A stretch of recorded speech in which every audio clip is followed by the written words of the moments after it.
Donc Xavier, bonne année. Bonne année 2023. Merci à vous aussi. On a souhaité faire un petit clin d'œil d'une histoire, puisque en tant que commerçant toulousain, on a marqué un petit peu notre territoire ici, boulevard Carnot. Et donc j'avais envie de vous demander, je sais pas, si vous vous rappeliez de votre premier jour ici, boulevard Carnot, ou en tout cas les premiers moments de ce projet. Parce que je m'en souviens, oui. Je pense aussi surtout que c'est pas ici que ça a commencé, c'est surtout rue Gambetta-Perry, parce que ça ne se serait jamais appelé Train Toto si on n'avait pas eu Perry avant. 38, c'était là-bas. Et là-bas, tout s'est passé, quoi.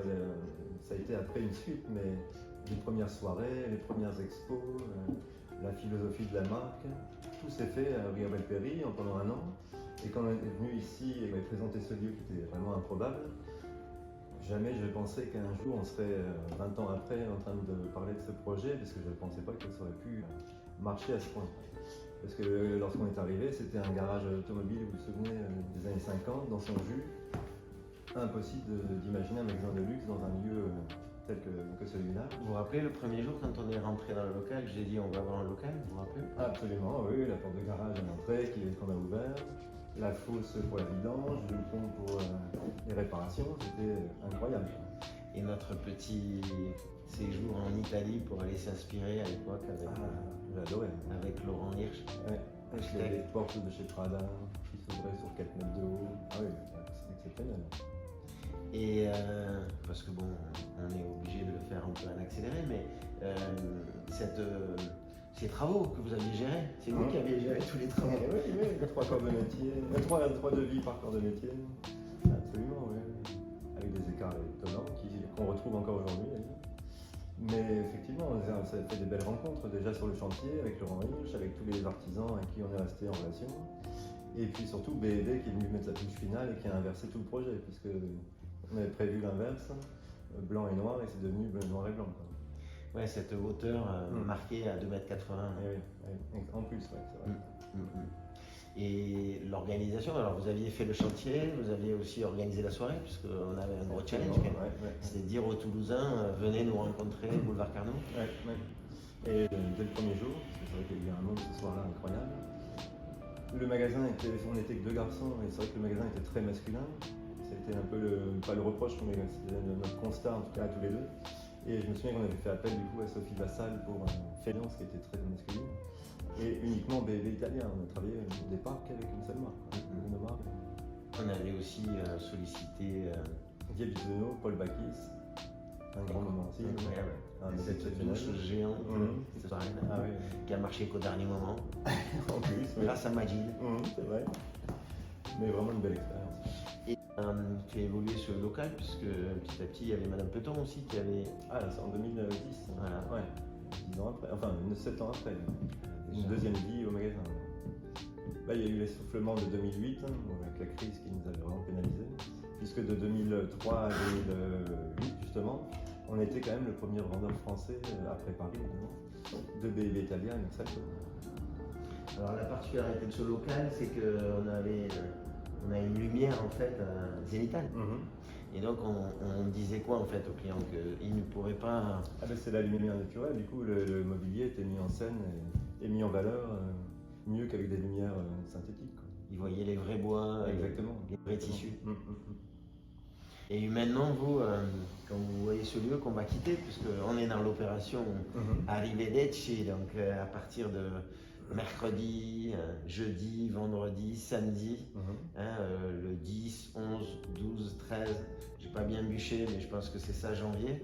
On va donc dire au revoir aux Toulousains dans ce lieu et faire partir, permettre aux gens de avoir quelques opportunités.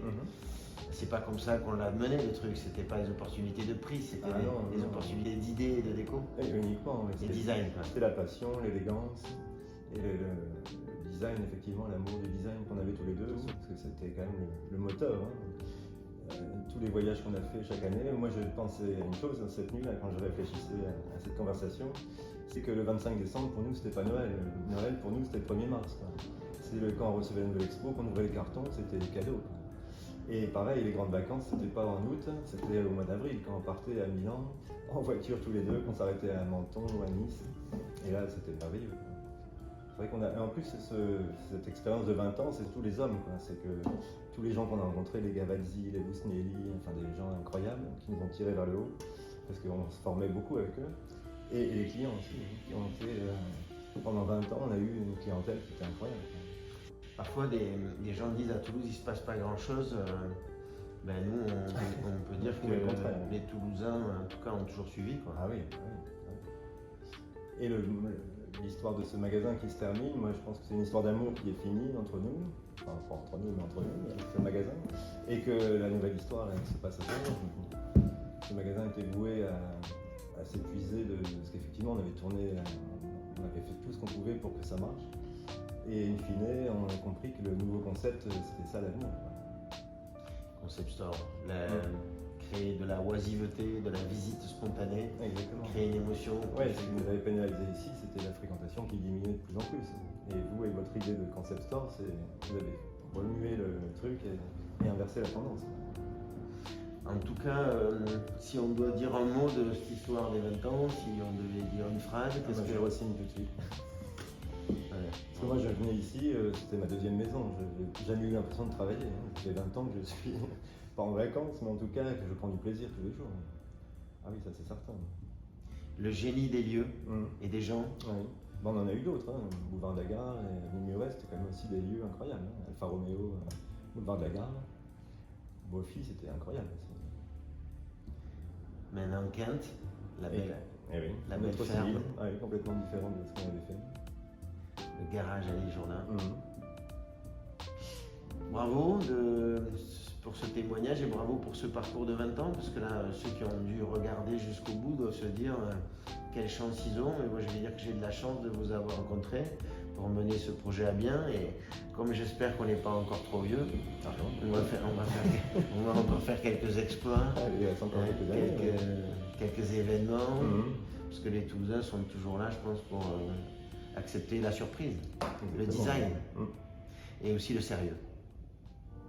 Merci. Avec plaisir.